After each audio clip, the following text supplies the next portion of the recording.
మన ప్రభువును రక్షకుడైన యేసుక్రీస్తు నామములో మీకు శుభములు వందనములు తెలియజేస్తున్నాను. అనుదిన ధ్యానమునకు స్వాగతం. కీర్తన గ్రంథం 119వ అధ్యాయం 3వ భాగమైనటువంటి గీమెల్ మన ధ్యానాంశంగా ఉంది. హీబ్రూలో 3వ ఆల్ఫాబెట్ అయినటువంటి ఈ గీమెల్ వినేదానికి పలికేదానికి క్యామెల్ అన్నట్టుగా ఉంది కదూ.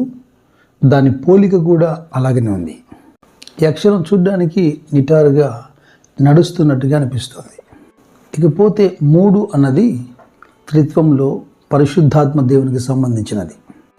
ఈ కీర్తనలో 19వ వచనం మీరు చూడండి.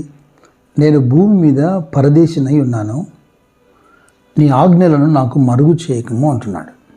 ఈ అక్షరం చూడడానికి 2 పాదాలతో నడుస్తున్నట్టుగా అనిపిస్తుంది. భక్తుడు కూడా అంటున్నాడు, నేను భూమి మీద పరదేశిగా ఉన్నాను అని, లేదా యాత్రికుడను అని. 39వ కీర్తనలో దావీదు అంటాడు, యెహోవా నా ప్రార్థన ఆలకింపుము, నా మొరకు చెవియొగ్గుము, నా కన్నీళ్లు చూచి మౌనముగా ఉండకము. నీ దృష్టికి నేను అతిథి వంటి వాడను, నా పితరులందరి వలె నేను పరవాసినై ఉన్నాను. నిండు వృద్ధాప్యంలో ఐగుప్తుకు వెళ్ళిన తర్వాత ఇజ్రాయేలు అయిన యాకోబు ఫరోతో మాట్లాడుతూ చెప్పిన మాట, నేను యాత్ర చేసిన సంవత్సరములు 130. ఎంత మంచి మాట చెప్పాడు చూడండి. నేను యాత్ర చేసిన సంవత్సరాలు. ఈ విషయమై హెబ్రీ గ్రంథకర్త ఒక స్పష్టమైనటువంటి వివరణ ఇచ్చాడు. 11వ అధ్యాయంలో 13 నుండి 16 వచనాలు. వీరందరూ ఆ వాగ్దానముల ఫలము అనుభవింపకపోయినను దూరము నుండి చూచి వందనం చేసి తాము భూమి మీద పరదేశులమును యాత్రికులనై ఉన్నామని ఒప్పుకొని విశ్వాసము గలవారై మృతి పొందిరి. వీరందరూ ఆ వాగ్దానముల ఫలము అనుభవింపకపోయినను దూరము నుండి చూచి వందనం చేసి తాము భూమి మీద పరదేశులమును యాత్రికులమై ఉన్నామని ఒప్పుకొని విశ్వాసము గలవారై మృతి నొందిరి. ఇలాగు చెప్పువారు తమ స్వదేశమును వెదుగుచున్నామని విషదపరచుచున్నారు కారా. వారు ఏ దేశము నుండి వచ్చిరో ఆ దేశమును జ్ఞాపకమందు ఉంచుకున్న ఎడల మరలా వెలుటకు వారికి వీలు కలిగినను. అయితే వారు మరి శ్రేష్టమైన దేశమును అనగా పరలోక సంబంధమైన దేశమును కోరుచున్నారు. అందుచేత తాను వారు దేవుడినని అనిపించుకున్నటకు దేవుడు వారిని గురించి సిగ్గుపడడు. ఏలయనగా ఆయన వారి కొరకు ఒక పట్టణము సిద్ధపరిచి ఉన్నాడు. పేతురు భక్తుడు కూడా చక్కగా సంఘానికి ఒక పురికొల్పిస్తున్నాడు తన మొదటి పత్రిక 2వ అధ్యాయంలో. ప్రియులారా, మీరు పరదేశులను యాత్రికులై ఉన్నారు గనక ఆత్మకు విరోధముగా పోరాడు శరీరాశలను విసర్జించి, అనే జనాంగం ఏ విషయంలో మిమ్మల్ని దూషిస్తున్నారో మీ సత్క్రియలను చూసి వాటిని బట్టి దర్శన దినమున దేవుని మహిమపరచునట్లు వారి మధ్యలో మీరు మంచి ప్రవర్తన కలిగి ఉండాలని బ్రతిమలాడుతున్నాడు. ఫిలిప్పీయులతో పౌలు చెప్పగానే చెప్పాడు, మన పౌరస్థితి పరలోకమందున్నది అని. అయితే ఇక ఈ 8 వచనాల్లో వాక్యంకు సంబంధించి భక్తుడు మరొక మాట చెబుతున్నాడు.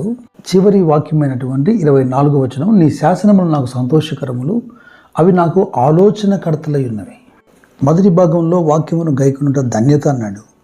2వ భాగంలో ఆ వాక్యమును బట్టి ఆ పాపము చేయకుండా తను ఉండగలుగుతున్నాడు. ఇప్పుడు 3వదిగా ఆ వాక్యము తనకు ఆలోచనకర్త అంటున్నాడు. అయితే ఈ 3వ భాగమైనటువంటి గీమెల్లో ప్రతి ఒక్కరి బైబిల్లో అండర్లైన్ చేయబడినటువంటి వచనంగా నేను నమ్ముతున్నాను. అది 18వ వచనం. నేను నీ ధర్మశాస్త్రమునందు ఆశ్చర్యమైన సంగతులు చూచినట్లు నా కన్నులు తెరవము.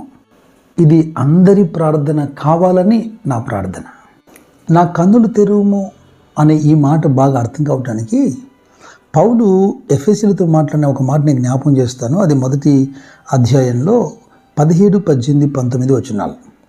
మరియు మీ మనోనేత్రములు వెలిగింపబడినందున ఆయన మిమ్మల్ని పిలిచిన పిలుపు వలనైన నిరీక్షణ ఎట్టిదో, పరిశుద్ధులలో ఆయన స్వాస్థ్యం యొక్క మహిమైశ్వర్యం ఎట్టిదో, ఆయన క్రీస్తునందు వినియోగపరిచిన బలాతిశయమును బట్టి విశ్వసించు మన యందు ఆయన చూపుచున్న తన శక్తి యొక్క అపరిమితమైన మహాత్మ్యమెట్టిదో మీరు తెలుసుకున్న వలనని మన ప్రభు అయిన యేసుక్రీస్తు యొక్క దేవుడైన మహిమా స్వరూపియగు తండ్రి తను తెలుసుకొనుట యందు మీకు జ్ఞానమును ప్రత్యక్షతను గల మనస్సు అనుగ్రహించినట్లు నేను నా ప్రార్థనలు ఎందుకు మిమ్మల్ని గురించి విజ్ఞాపన చేస్తున్నాను అంటున్నాడు పౌలు. ఇక్కడ ప్రత్యక్షతయును గల మనస్సు అని ఉంది. కొందరు వాక్యమును చదువుతూ ఉంటారు, పత్రిక చదివినట్టుగానే, పుస్తకం చదివినట్టుగానే. అటువారికి ఏ అనుభవాలు ఏ అనుభూతులు ఉండవు. దీన్ని స్పిరిచువల్ ఇన్సైట్ అందామా, లేకపోతే ఓపెన్ ఐ అందామా, లేకపోతే రెవల్యూషన్ అందామా, దేవుని ద్వారా వెలిగింపబడితే కలిగేటువంటి ప్రత్యక్షత గల మనస్సు ఇది. కాస్త నెగిటివ్ యాంగిల్లో రాయబడిన కూడా హెబ్రీ పత్రిక 6వ అధ్యాయం 4వ వచనంలో మీకు మాట చూపిస్తాను. ఒకసారి వెలిగింపబడి పరలోక సంబంధమైన వరమును రుచిచూచి పరిశుద్ధాత్మలో పాలివారై దేవుని దివ్యవాక్యమును రాబో యుగ సంబంధమైన శక్తుల ప్రభావమును అనుభవించిన తర్వాత తప్పిపోయిన వారు. ఒక మారు వెలిగింపబడి అనుభవించిన తర్వాత తప్పిపోయిన వారికి ఎలాంటి శిక్ష కలుగుతుందో రాయబడింది అక్కడ.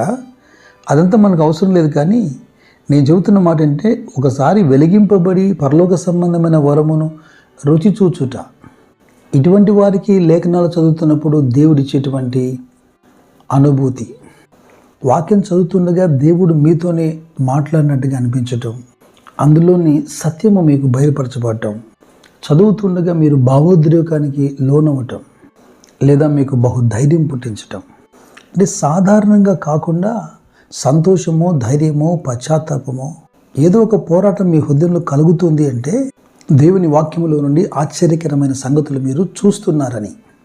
అట్టి జ్ఞానమును ప్రత్యక్షత గల మనస్సును దేవుడు మీకు దయచేయాలని పౌలు వలె నేను కూడా హృదయపూర్వకంగా కోరుకుంటున్నాను.